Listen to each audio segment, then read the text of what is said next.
Pourquoi, Monsieur le Président, je vous décline à présent les axes de mes plaidoiries, après ces propos liminaires. Je vais rappeler les faits. S'il y a une chose dont je suis d'accord avec la partie civile, ou certaines parties civiles, qui disaient que dans ce procès, chacun a ses faits. C'est vrai, chacun a ses faits. Moi, les faits qui me concernent, ce sont les faits. C'est que mon client, le capitaine Moussa Dadis Camara, a fait avant, pendant et après les événements du 28 septembre. C'est ça les faits. Ce qui s'est passé au stade, je ne vais pas parler de ça. Mais ça ne m'intéresse pas. En ce qui concerne mon client. Je peux comprendre que les partis civils en parlent, parce que leur client y était, ou d'autres confrères, peut-être de la défense. Mais moi, je ne peux pas parler du stade du 28 septembre. Pourquoi je vais parler de ça? Mon client n'y était pas. Je ne peux pas. Donc les faits sont ce qui concerne mon client. Je rappelle la procédure parce qu'elle me sera utile dans la discussion des points de droit qui ont été développés par nos adversaires. Je parlerai, Monsieur le Président, de l'inexistence et la non-imputabilité des infractions poursuivies à l'égard du capitaine Dadis, selon l'ordonnance de renvoi,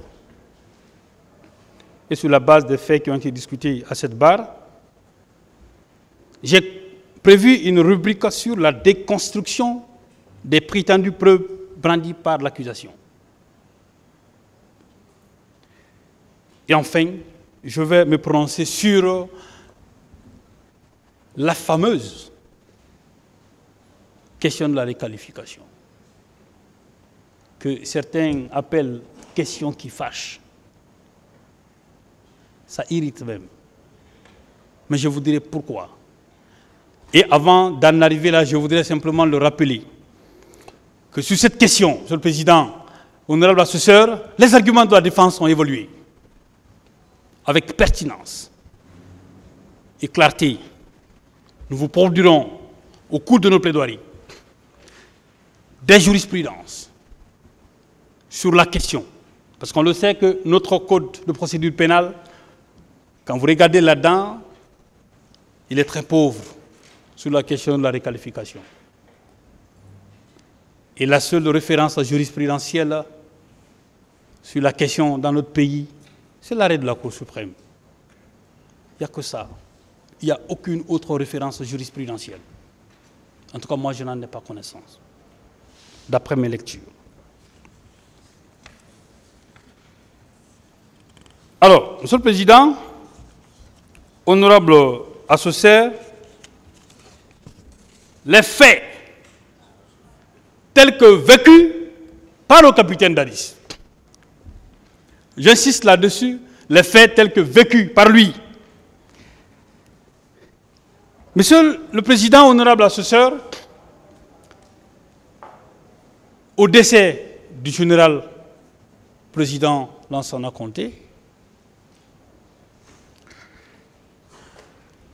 qui est intervenu à une période où il y avait une crise institutionnelle. L'Assemblée nationale, le mandat de cette Assemblée était arrivé à expiration, donc illégitime, de prendre au vide droit ou politique. En même temps, le pouvoir exécutif fragilisé. On se demandait qui gouvernait notre pays. On se rappelle encore des événements de janvier-février 2007 qui a connu beaucoup de morts au pont 8 novembre suite à une grève lancée par le syndicat et qui aboutit à la nomination d'un Premier ministre de consensus. Au décès donc du général, un groupe de militaires, en sa tête le capitaine Moussa Dadis Camara, ont décidé de prendre le pouvoir. pour conduire le pays vers une transition démocratique, éviter ainsi un chaos qui s'installe dans le pays. Je rappelle, et je pense qu'on me le permettra, parce que le ministère public a fait une narration des faits, tronquée, teintée de contre-vérité et de complaisance. Je n'en ferai pas autant. Je défends la vie d'un homme, sa liberté, qui a une famille qui a besoin de lui. Je ne ménagerai pas mes mots.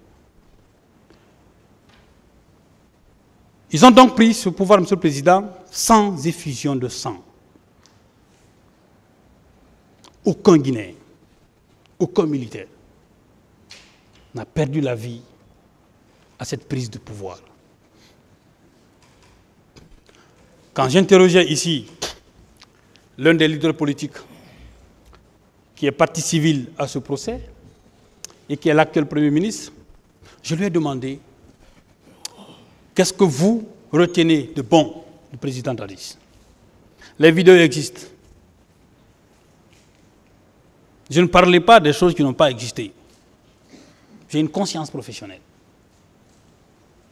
Il dit, ils ont pris le pouvoir sans effusion de sang, ce qui est rare. Et qu'à côté, au Libéria ou d'autres pays limitrophes, il y avait des tensions. Et qu'un coup d'État qui intervient dans ce contexte-là dans notre pays et qu'aucun individu, aucun citoyen n'ait perdu la vie, que c'était effectivement un mérite. Il a eu, pour ce temps, cet instant où il le disait, l'honnêteté intellectuelle de l'admettre, bien qu'il soit partie civile. Je reviendrai sur d'autres de ces déclarations. S'il n'était pas partie civile, je n'aurais jamais parlé de lui. Mais je n'ai pas le choix. Donc, on doit, parce que le ministère public, dans la narration des faits, a essayé de dire que le capitaine Dadis et ses hommes ont rompu l'ordre constitutionnel, ont pris le pouvoir par effraction et tout, d'accord. Mais il devait avoir au moins, je ne veux pas aller une autre expression, je vais dire que le ministère public devrait au moins dire que ce pouvoir a été pris sans qu'aucune personne n'ait perdu la vie. C'est un mérite. Ça veut dire que ce pouvoir-là ne pouvait pas avoir pour principe de gouvernance la destruction de l'espèce humaine, comme ça a été dit dans cette salle.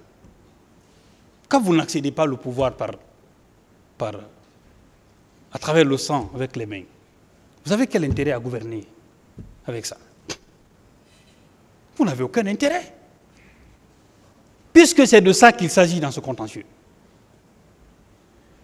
Puisqu'on lui a montré, aux yeux de toute l'opinion publique internationale, que c'est quelqu'un qui ne pense qu'à ça. Il a dit que quand il est parti à la RTG pour lire le communiqué, il a appris que en ville ici, je ne me rappelle pas de l'endroit, que certains éléments avaient été arrêtés. Il dit qu'il ne lit pas le communiqué, il faut qu'il vienne d'abord régler ça avant de repartir, pour éviter qu'il y ait des accrochages au sein de l'armée, pour qu'il y ait une unité. Ça, c'est le capitaine Dadis que nous allons vous présenter à l'occasion de cette plaidoirie. L'unanimité donc s'est formée autour de lui. Il a été désigné pour diriger les destinées de notre pays pendant cette période transitoire. Quand il a pris le pouvoir, il a déclenché beaucoup de réformes, notamment la lutte contre la drogue et ainsi que d'autres criminalités financières. Je ne veux pas rentrer trop dans les détails Parce que mon rôle, ce n'est pas de défendre un homme politique. Mon rôle, c'est de discuter des faits.